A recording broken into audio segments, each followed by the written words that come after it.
Bonjour à toutes, bonjour à tous, bienvenue pour ce nouveau chat vidéo dans le cadre de la Semaine pour l'emploi, une semaine organisée en partenariat avec France Télévisions et carrièrebuilder.fr. Le thème de ce chat ce matin, femmes, comment réussir sa vie professionnelle, un vaste débat. Et nous sommes très heureux d'accueillir ce matin Isabelle Fontaine. Isabelle, bonjour. Bonjour. Vous êtes l'auteur de Devenir mère et réussir sa vie professionnelle aux éditions Le Duc. Oui. Merci d'avoir répondu à notre invitation. À vos côtés, nous accueillons Patricia Mourland. Patricia, bonjour. Bonjour. Vous êtes fondatrice du réseau Diversitel. Oui. Donc nous allons voir avec nos deux spécialistes toutes les questions sur être mère, être femme et réussir sa vie professionnelle. Je vous rappelle que vous pouvez bien sûr poser toutes vos questions en direct sur le site internet semaine-emploi.com ou sur Twitter avec le hashtag 7JEmploi. Avant de rentrer dans le vif du sujet et de prendre vos premières questions, nous allons passer un petit peu de temps, si vous le voulez bien, pour faire plus ample connaissance, pour que nos internautes puissent mieux vous connaître. Donc Isabelle, s'il vous plaît, est-ce que vous pouvez nous en dire plus sur votre parcours professionnel et comment vous êtes arrivée à l'écriture de cet ouvrage, Devenir mère et réussir sa vie professionnelle aux éditions Le Duc? Alors, moi, j'ai un parcours, somme toute, très classique. J'ai fait des études, j'ai fait le bac, des études à l'université, et assez rapidement, j'ai eu envie d'embrasser la carrière de journaliste. Donc, j'ai passé des concours d'école qui sont assez difficiles et sélectifs, et puis j'ai pu intégrer l'école de journalisme de Strasbourg. Ensuite, j'ai appris mon métier à l'école et puis je l'ai surtout appris en sortant de l'école sur le terrain.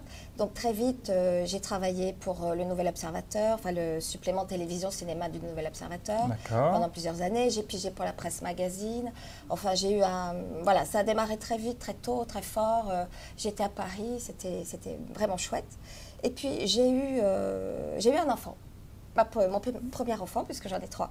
Et ensuite, j'ai trouvé un autre travail qui était un travail qui me plaisait énormément, qui était de travailler dans un magazine de lifestyle, en fait, de voyage, de luxe, qui existe toujours, qui s'appelle Hôtel et Lodge. Et là, ça a été une grande aventure. J'ai travaillé là pendant plusieurs années. J'ai beaucoup voyagé, j'étais chef de rubrique, j'écrivais. Enfin, j'avais une vraie vie passionnante avec un petit bébé. Donc, j'ai commencé à voir ce que ça pouvait signifier qu'avoir un enfant petit et devoir partir, être partagé entre le plaisir de faire quelque chose professionnellement d'intéressant et puis le fait d'avoir son petit bébé qui est là et que l'on doit quand même laisser. Ceci dit, moi j'ai continué mon travail et voilà, et c'était une période tout à fait magnifique. Ensuite, j'ai décidé de quitter ce magazine. Justement parce que ça commençait un petit peu à empiéter un peu trop sur ma vie privée et que j'étais moins présente avec mon enfant, avec mon mari, et j'avais un désir de deuxième enfant aussi. Donc j'ai eu envie de partir et là j'ai retravaillé de nouveau en collaborant à divers journaux, Femmes Actuelles, la Presse Magazine, etc. J'ai eu ensuite encore un autre travail, donc j'ai vraiment un profil professionnel qui correspond pas mal à ce qu'on trouve aujourd'hui, des carrières avec voilà, des étapes, différentes étapes, etc. Donc j'ai été chef de rubrique dans un magazine de spa et j'ai eu un troisième enfant, un licenciement économique, donc je sais aussi ce que c'est que voilà, gérer cette chose-là, c'est pas évident. Et c'est à la suite de tous ces revirements que moi, personnellement, est née l'envie d'écrire et d'avoir plus de temps pour me consacrer au sujet. Et donc, j'ai contacté les éditions Le Duc. Je n'avais pas strictement ce sujet au départ. J'avais un autre sujet sur l'environnement, le bio, etc. C'est eux qui m'ont proposé ce sujet au vu justement de mon parcours. Et quand ils m'ont proposé ce sujet, j'ai trouvé, mais oui, j'ai beaucoup de choses à dire, j'ai beaucoup de choses à partager. Et là a commencé pour moi un travail d'enquête très, très important, puisque j'ai interviewé plus de 60 femmes.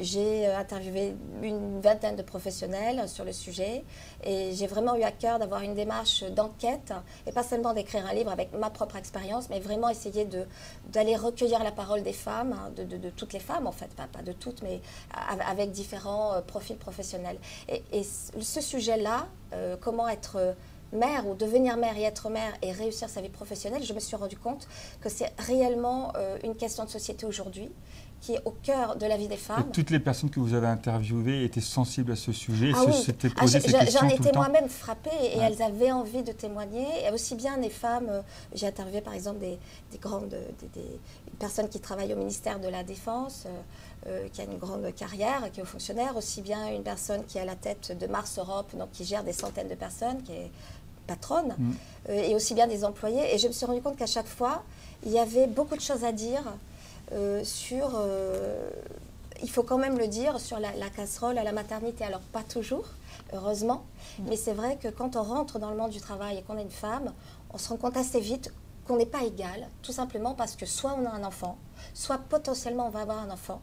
Et donc cela crée des inégalités. Et c'est ce que je dis au début du livre, enfin c'est une citation de l'un des témoins que j'ai interviewé, on rentre en combat. Même si c'est peut-être pas D'accord, donc on va ce qu'on a voir envie de faire, avec forme toutes de les combat. questions. Dans ce livre, il y a aussi, j'imagine, des conseils pratiques pour aider Bien les sûr, jeunes mamans à énormément, gérer les deux. oui.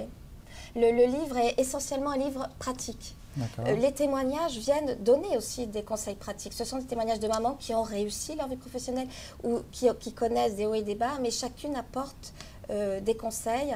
Donc, les conseils commencent le début. Quand est-ce qu'on fait un enfant? À quel moment on choisit de faire un enfant par rapport à sa carrière? On le fait à la fin de ses études, on le fait quand on arrive dans l'entreprise, on le fait une fois qu'on a bien décollé professionnellement. Donc, c'est des questions pratiques de cet ordre-là.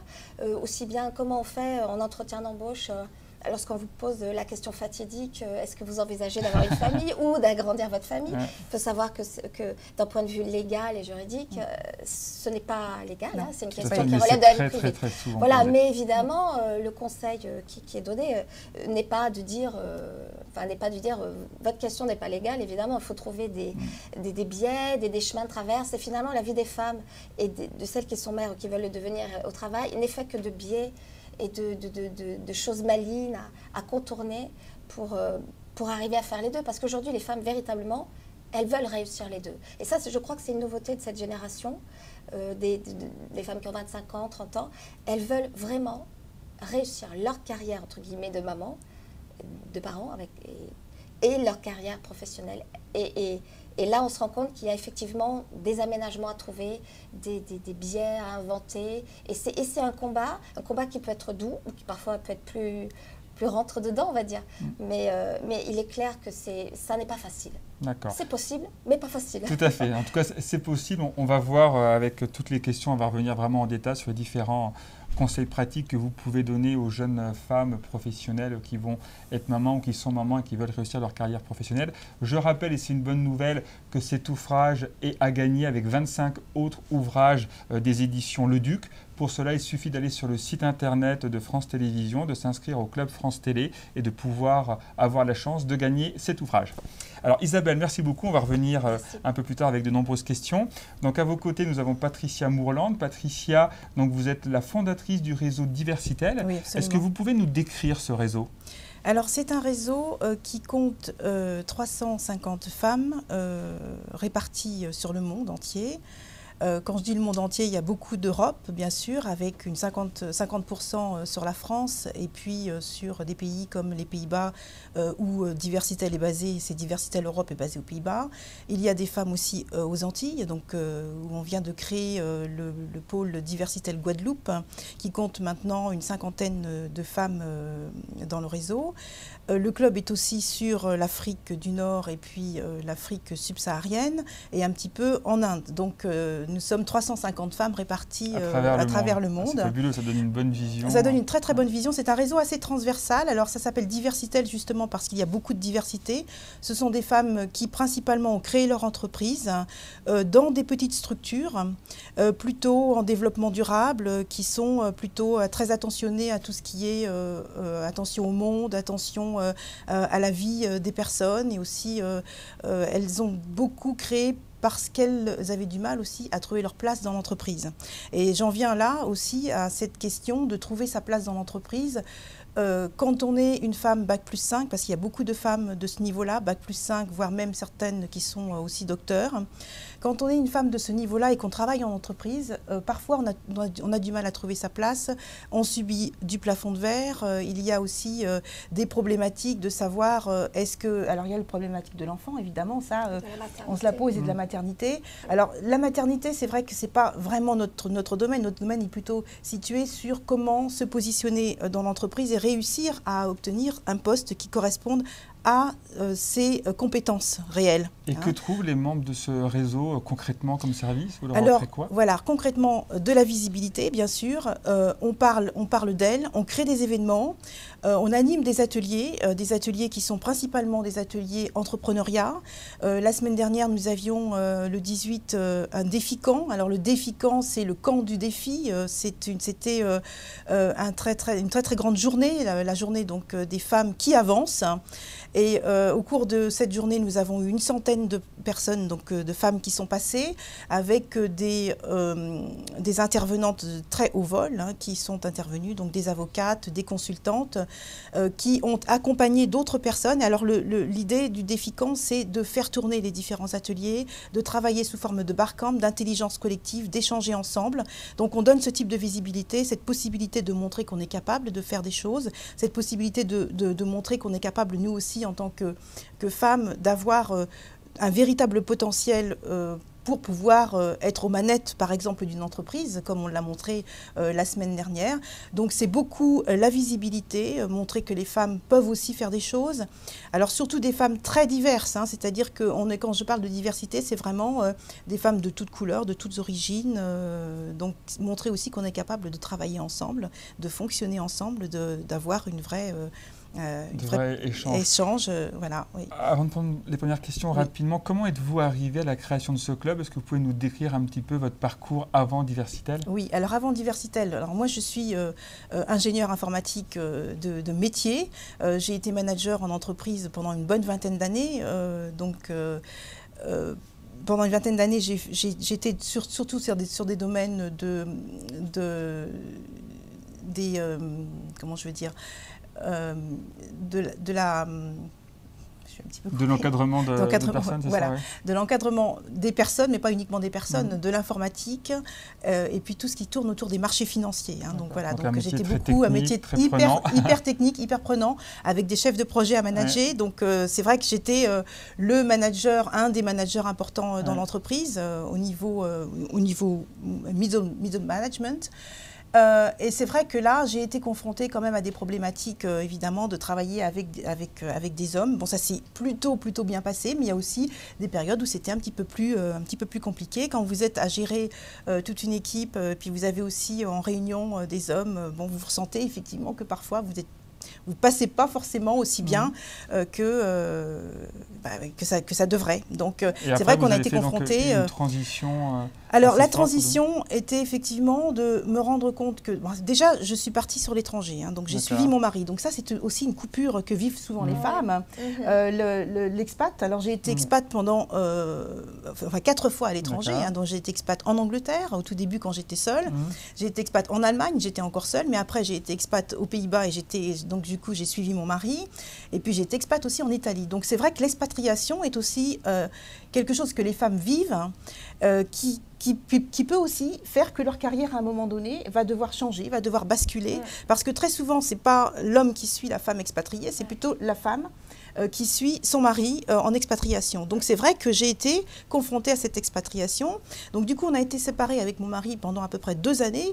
Moi j'étais manager dans l'entreprise et puis c'est là que j'ai pris un congé sabbatique et un congé à la création d'entreprise qui font aussi partie des parcours des femmes, les congés sabbatiques, les congés à la création, pour pouvoir faire une transition et passer à autre chose. Alors on passe à autre chose mais on se remet toujours en question. Et c'est vrai que c'est à partir de là que je me suis dit, tu as des idées, tu vas peut-être créer ton entreprise à travers les idées que tu as, de manière à pouvoir emmener avec toi l'entreprise quand tu vas pouvoir bouger.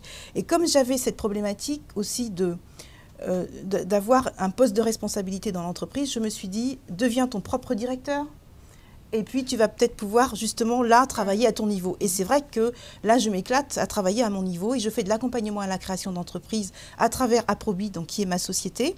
Et à travers cette société, donc j'ai créé Diversitel, qui est l'association qui correspond à tout l'accompagnement des femmes, puisque les problématiques féminines, on les a rencontrées très très fortement, les discriminations, le plafond de verre, comment se positionner quand on est expat, enfin voilà, on accompagne toutes ces femmes qui ont ces problématiques. Alors, il y a la problématique de l'enfant.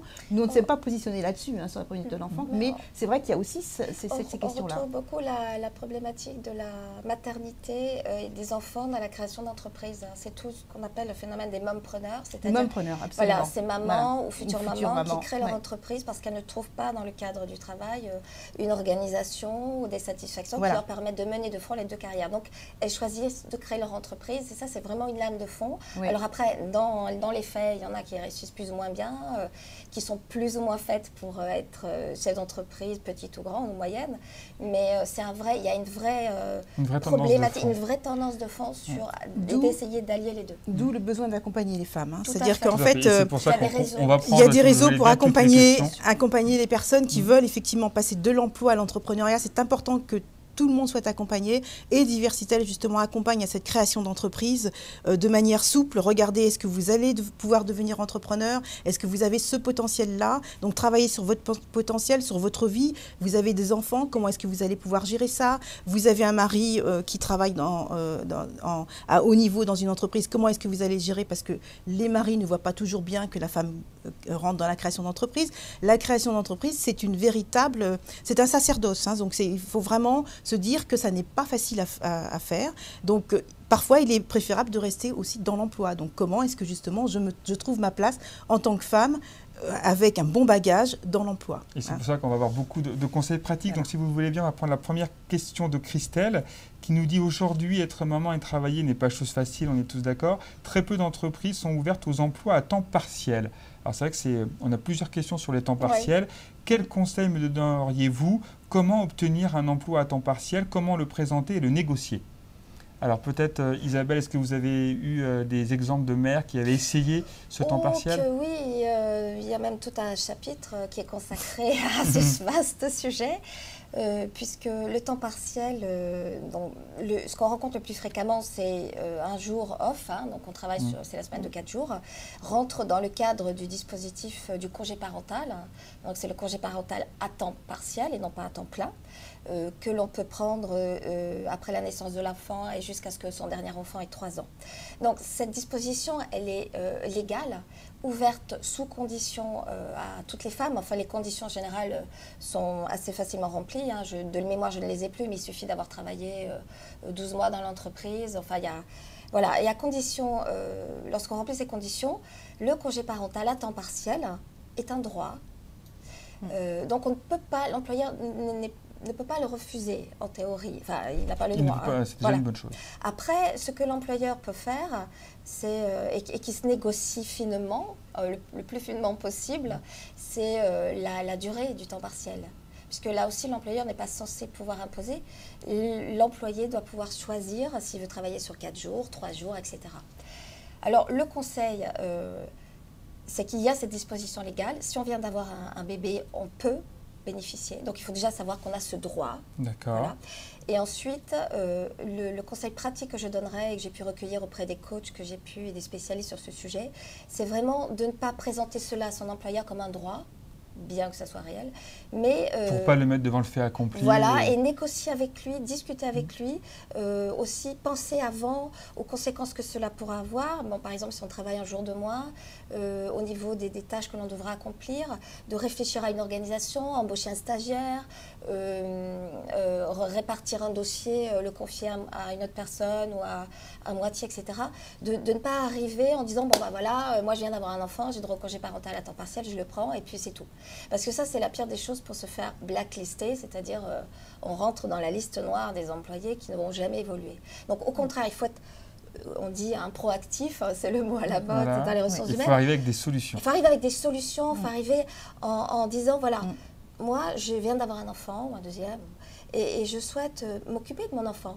Je souhaite passer du temps pour ses premières années, ses premiers mois de vie, ses premières années. Et je souhaite, bien sûr, je suis complètement toujours motivée pour poursuivre mon travail. Hein, et je souhaite arriver à concilier les deux et d'arriver effectivement avec des solutions. Est-ce que les mentalités des entreprises évoluent sur ce sujet-là du temps partiel? Parce que c'est vrai qu'il y a une forte demande des mamans, des jeunes mamans, mais c'est vrai que du côté des entreprises, la culture peut être des fois réfractaire. Votre témoignage, Patricia? J'ai un exemple. Moi, je compare les pays puisque j'ai vécu dans d'autres pays et je vis actuellement sur les Pays-Bas. Donc, je suis entre la France et les Pays-Bas en train de travailler. Je vois que le temps partiel n'est pas très évolué sur la France. Et ça commence tout juste à se mettre un petit peu en place. On commence à réfléchir à ces questions-là, mais c'est vraiment juste au début, c'est les balbutiements. Alors que sur les Pays-Bas, le temps partiel, pour les hommes comme pour les femmes, sont vraiment très bien implantés. Et d'ailleurs, il faut le dire, par rapport à la France, faisons une comparaison, puisque c'est intéressant de le faire, je pense, puisque nous sommes sur l'Europe, les femmes sont beaucoup à temps partiel sur les Pays-Bas, parce qu'elles n'ont pas les crèches et les solutions de crèches que nous avons, nous, en France, et sur lesquelles nous sommes particulièrement bons, je dois dire. Hein, l'Allemagne aussi, les femmes sont très mal accompagnées au niveau des crèches et des enfants.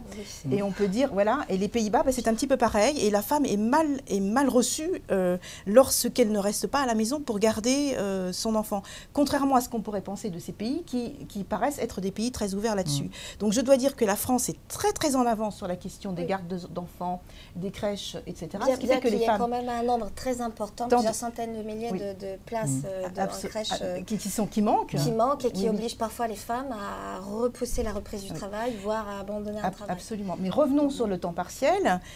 Effectivement, du fait qu'on a un bon système de crèche, le temps partiel n'est pas forcément mis non plus à l'honneur dans les entreprises.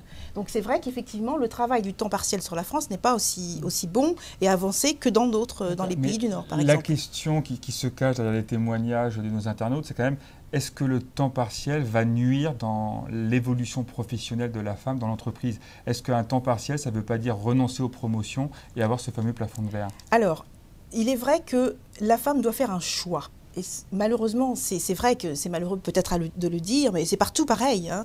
On fait un choix. Si on fait le choix de devenir une femme de bon niveau dans l'entreprise, on ne peut pas non plus forcément tout vouloir. C'est-à-dire qu'il va falloir à un moment donné se dire « je vais devoir réfléchir et faire une planification ». Il faut vraiment planifier. Hein. Tout à l'heure, vous en parliez Isabelle. De la planification, Isabelle en parlait. Il faut vraiment préparer et se préparer aussi l'entreprise à cela. C'est-à-dire qu'il faut se mettre en situation « je suis l'entrepreneur de ma vie et je suis aussi intrapreneur, donc je fais attention à ce que je fais au sein de l'entreprise.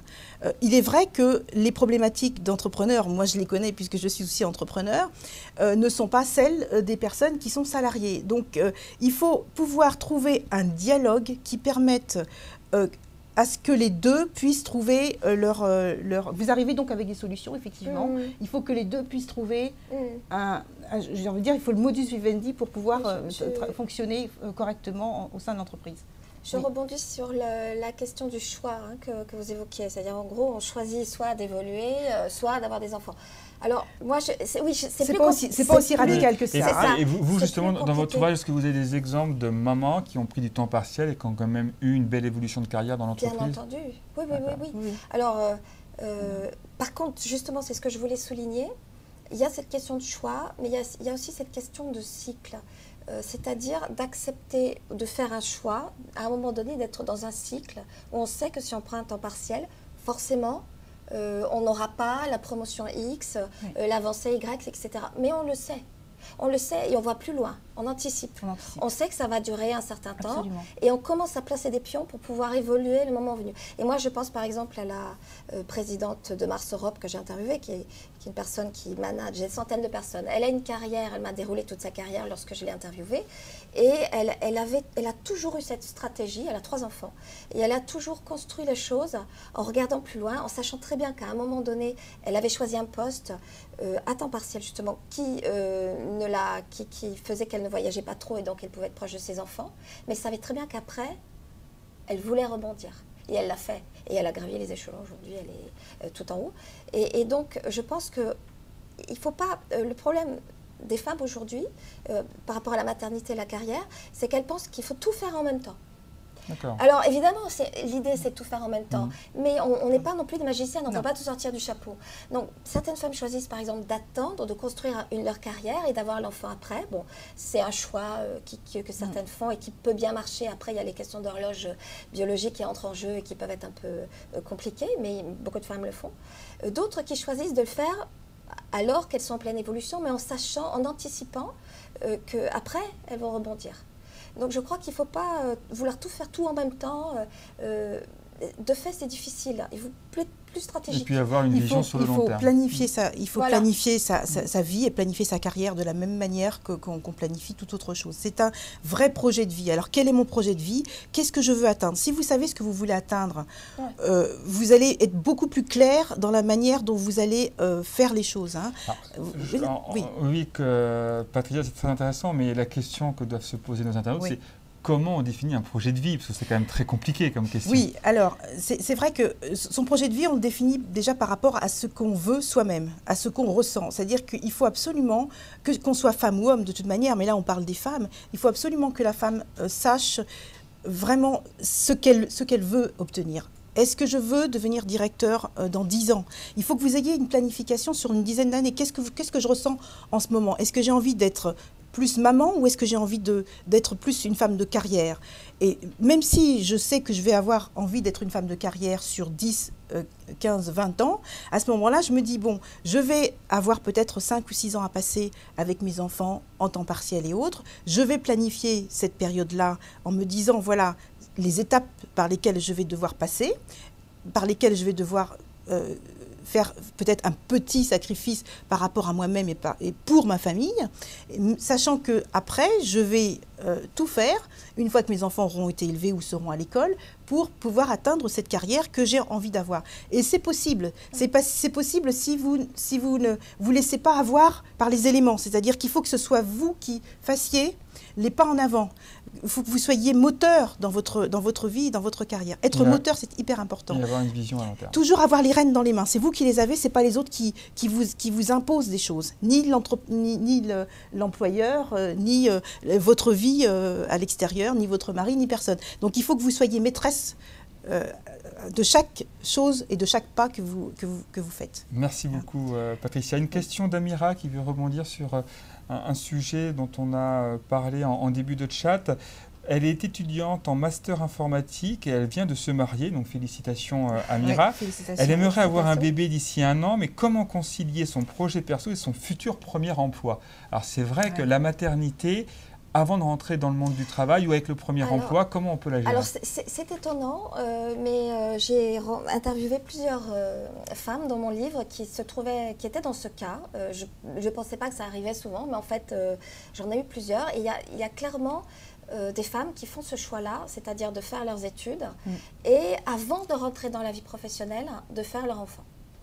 Et je dois dire que c'est un choix stratégique qui se respecte. Puisqu'on n'impose pas à l'employeur toujours cette question dont je parlais au début, est-ce que vous envisagez d'avoir un enfant, surtout quand on a 25 ans, 30 ans, on vient de rentrer dans la vie active. Non, j'ai un enfant. Donc logiquement, l'employeur est rassuré et je dirais qu'il y a quelque chose qui est facilité. Donc oui, ça n'est pas une aberration que de faire un enfant avant vraiment de rentrer dans la vie active. Ça peut libérer. Déjà, libérer le désir de maternité, parce que j'en parle dans mon premier chapitre. Bon, déjà, le désir de maternité, il se construit à 2, hein, dans un couple. Et quand on a vraiment envie d'avoir un enfant, si on doit sans cesse repousser son désir en se disant, ben là, j'étais l'opportunité, la faute. Je veux dire, au bout d'un moment, on est malheureux. Hein, c'est aussi simple que ça à dire. On est frustré, on est malheureux, et on ne réussit pas sa vie professionnelle parce qu'on n'est pas en phase avec son projet de vie, son désir profond. Donc, pourquoi pas faire son enfant avant. Et moi, j'ai même interviewé une femme qui travaille dans une entreprise très masculine, puisque c'est des camions, enfin une entreprise de camions, une grande marque française. Et elle est tombée enceinte en période d'essai de son premier emploi. Ah oui, donc c'est Et voilà, dès le début de la vie. et bah, ils l'ont gardée, et ça fait 15 ans qu'elle est dans cette entreprise, elle a 5 enfants. D'accord. Oui, voilà. Et elle a monté. Et à Comme chaque quoi, fois, c'est elle a possible. géré, etc. Oui, oui, oui. Comme quoi c'est possible. Je voudrais quand même rebondir. C'est très intéressant parce qu'elle est dans l'informatique, donc exactement. question, Oui, voilà. Alors, vous justement, bien. je connais très bien cette thématique des femmes justement qui sont dans la technique et qui ont un haut niveau et de très haut vol. Je vais lui demander simplement de garder un pied dans ce domaine. C'est-à-dire qu'il va falloir qu'elle se débrouille. Moi, c'est le conseil que je donne. Hein. Donc, c'est bien qu'elle fasse son enfant, mais qu'elle reste toujours au fait de ce qui se passe dans son domaine. Parce que l'informatique, ça va très vite, ça bouge vite. Hein. Donc, tout ce qui est technologique, il faut qu'elle reste vraiment très au fait de ce qui se fait. Et une des manières de le faire, c'est de peut-être tenir un blog. Hein, pendant qu'elle est justement maman, qu'elle tienne un blog, qu'elle essaye de... C'est ce que je donne aussi souvent aux femmes, hein, continuez à écrivez sur votre domaine, écrivez, peut-être même écrivez sur je suis maman et puis informaticienne en même temps. Essayez de développer des petites applications pour rester en veille, rester en veille en développant des petites applications pour iPhone par exemple ou des choses, voilà. Enfin, c'est très intéressant. C'est très intéressant, voilà. Restez tout le temps dans votre métier. Et comme ça, vous allez pouvoir peut-être à 3, 4, 5 ans dire à votre employeur, oui, d'accord, j'ai fait 2 enfants, j'en ai fait 1, mais regardez tout ce que j'ai pu faire, participer dans des blogs, participer dans des magazines, écrivez, allez dans des salons, à des conférences, écrivez dessus. Et là, on ne pourra pas vous dire que vous êtes resté en dehors de votre métier. Il faut rester dans son métier. Hein, ça, c'est important. C'est vrai qu'il ne faut jamais couper le lien. Ne coupez jamais. C'est pareil pour le congé maternité, même si on le prolonge, ou le congé parental. Toujours garder le lien, toujours être tenir au courant de ce qui se passe dans son domaine de compétences et dans son univers professionnel. Oui. Et voilà, ne jamais couper le lien avec l'entreprise aussi. Absolument. Ça, c'est terrible. Oui, oui. Laura Koenig aimerait savoir, doit-on indiquer que l'on a un enfant sur son CV en Angleterre, par exemple, cela relève de la vie privée? Oui. Cela peut-il être discriminatoire? Comment gérer au mieux ce point lors de l'entretien d'embauche? Alors, une question que se posent toutes les mamans. Oui. Quels conseils vous pourriez donner à Laura? Alors, moi, je dis toujours qu'il ne faut rien cacher. C'est-à-dire que... surtout ne pas mentir, déjà, c'est une première chose. Ne rien cacher. En revanche, l'omission n'est pas un mensonge. Donc, est-il nécessaire aujourd'hui de mentionner que vous avez un enfant sur un CV? Pas forcément. En revanche, pourquoi ne pas dire que vous êtes maman d'un ou deux enfants? À la limite, vous savez que si on vous convoque à l'entretien, c'est que ça n'est pas un problème. Vous voyez ce que je veux dire? Donc, après, c'est une question de gestion, j'ai envie de dire, une question de gestion personnelle. Ne pas mentionner que vous n'avez pas d'enfant sur le CV, c'est une omission, ça n'est pas un mensonge. En revanche, quand l'employeur va se retrouver en face de vous, la question, de toute façon, peut-être vous aurez à l'aborder. Donc, pourquoi ne pas mentionner que vous êtes un tel avec maman de 1 ou 2 enfants? Alors après, c'est à vous de voir comment les choses peuvent être placées et positionnées. Enfin, moi, personnellement, je ne le cacherai pas. Je ne l'ai jamais caché, j'ai un enfant, je pense que c'est pas une problématique. Il ne faut pas le cacher. Après, sur le CV, c'est effectivement un choix personnel. Elle n'est pas obligée de le faire, d'un point de vue légal. Non. Ah, tout à fait, oui. Moi, je pense que, voilà, après, chacun fait comme il veut. Mais c'est vrai que ne pas cacher, mais on peut aussi tourner cette question de la maternité lors d'un entretien d'embauche comme un avantage, entre guillemets. C'est-à-dire qu'on peut dire, oui, je suis maman, mais je suis très bien. Mais alors, je suis très bien organisée, je sais gérer mon temps, je sais planifier, etc. Donc, on peut aussi montrer, et c'est ce que j'essaie aussi de montrer dans mon livre, c'est que la maternité, ça n'est pas qu'un boulet, entre guillemets. C'est aussi l'occasion d'acquérir des compétences, de faire plusieurs choses en même temps, de s'organiser, de gérer, etc. Et qu'on est plus fort, entre guillemets, on a des armes quand on devient maman. Et ces armes-là, on peut tout à fait les appliquer dans le monde de l'entreprise. On est plus calme, on sait aussi mieux gérer les priorités, on est plus centré, on est plus créatif. Il y a tout un tas de compétences que l'on acquiert, des compétences de la parentalité. Alors un jour peut-être on reconnaîtra ces compétences quand des mamans ou des papas d'ailleurs reviendront de congé parental et on reconnaîtra qu'ils n'ont pas rien fait, comme on dit hélas aujourd'hui quand on revient de congé, mais ils ont appris plein de choses et ils ont plein de choses à apporter à l'entreprise. Oui. Exactement. On avait une autre question justement d'une internaute qui voulait savoir comment montrer à mon employeur que mon congé de maternité n'a pas été 2 ans de vacances. Donc je pense qu'on a exactement eu la réponse. Oui. Martine aimerait savoir, je pense que c'est pour vous, Patricia, qui avez une vraie expérience d'accompagnement aux chercheurs d'emploi. Oui. Que conseillez-vous pour les femmes qui ont plus de 50 ans et qui cherchent un emploi aujourd'hui? Alors, comment réussir à revenir sur le marché du travail et à retrouver un emploi après 50 ans? Il y a plusieurs choses. Alors, c'est vrai, moi j'ai 53 ans, donc justement, c'est bien qu'elle pose cette question. Il est vrai qu'aujourd'hui, la problématique du seniorat est cruciale, est importante. C'est vrai qu'on a du mal en tant que femme de plus de 50 ans, même déjà à 40 ans, on est considéré comme... c'est de plus en plus tôt, donc c'est de plus en plus tôt, c'est très difficile, c'est vrai. Et jusqu'à 35 ans, on est trop junior et après on est trop senior. Alors, il y a deux choses. Est-ce qu'elle revient dans l'emploi ou elle ne le précise pas pour l'instant. Elle ne le précise pas. Alors, donc, il y a effectivement deux choses. Soit elle a arrêté pendant quelques temps et elle veut se mettre à travailler.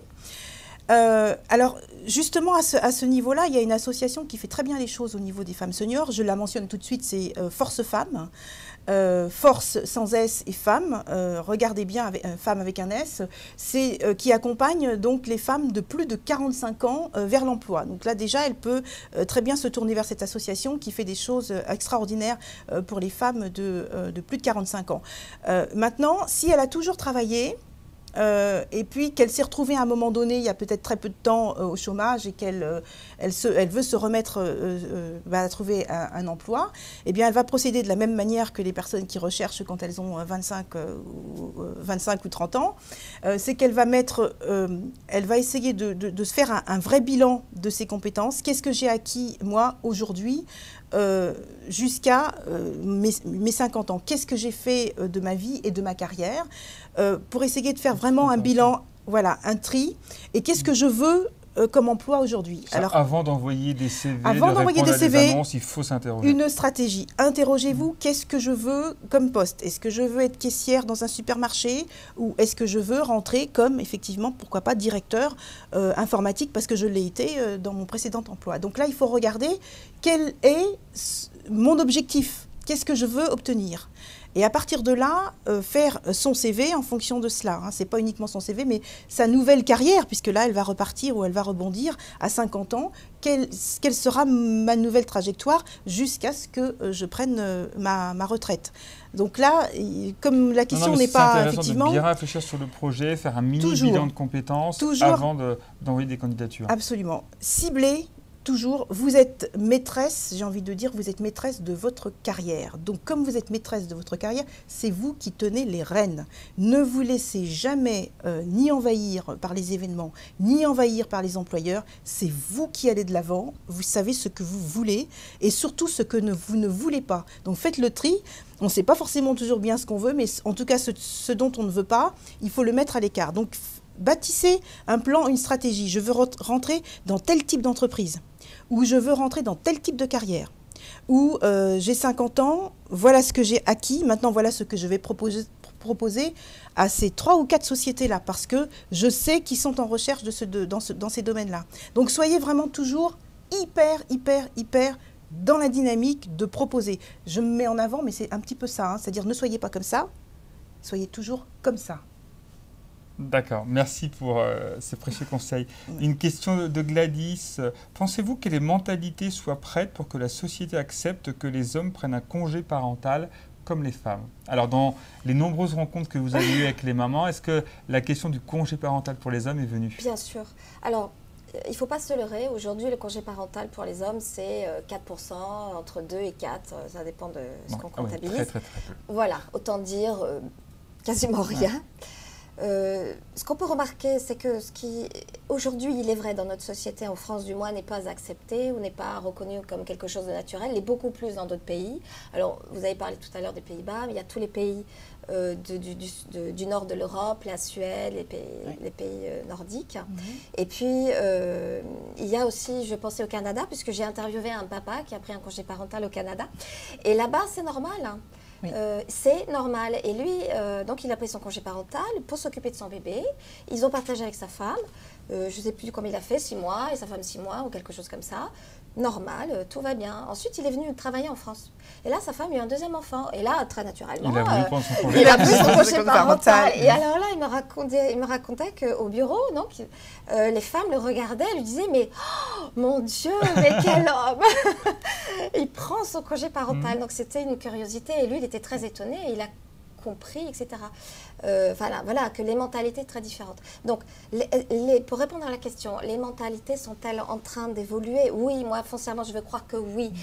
Il y a sur ces questions de la conciliation entre la vie privée et la vie professionnelle, la parentalité des papas en entreprise et la place qu'on leur accorde, il y a des choses qui bougent. C'est vrai, c'est lent. C'est vrai, on bouge des choses en profondeur parce qu'on va chercher dans les mentalités, dans des structures, dans les entreprises qui sont bien hiérarchisées. Mais c'est une lame de fond, c'est obligé. Aujourd'hui, il y a une nouvelle génération qui arrive.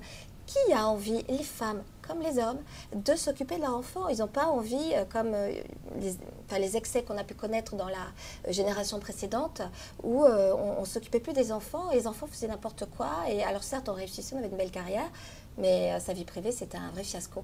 Donc aujourd'hui, cette lame de fond, elle existe, elle est là. Donc ça va changer, il faut y croire, et il faut aussi, je pense, individuellement, essayer de porter ça en entreprise. Par exemple, quand on est femme et qu'on a un enfant et que son mari est là, et on peut essayer de discuter avec lui, d'échanger. Est-ce que tu ne pourrais pas prendre toi aussi un congé parental? Et je crois que chacun individuellement, on peut faire avancer les choses. Ça va prendre du temps, mais c'est vraiment chacun qui doit s'investir. Oui, ça ne peut que bouger. Parce que ça correspond à l'avenir. Donc on va vers cet avenir. Après, dans combien de temps on va l'atteindre?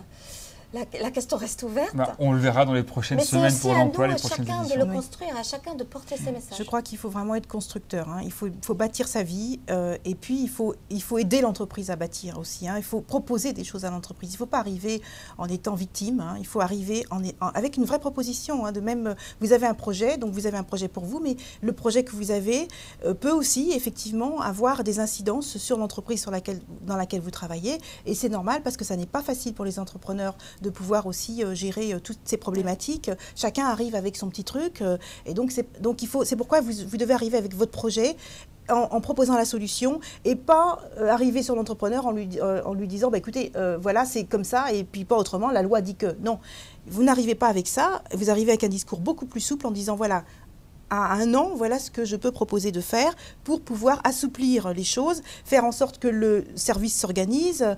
Vous arrivez avec un vrai plan.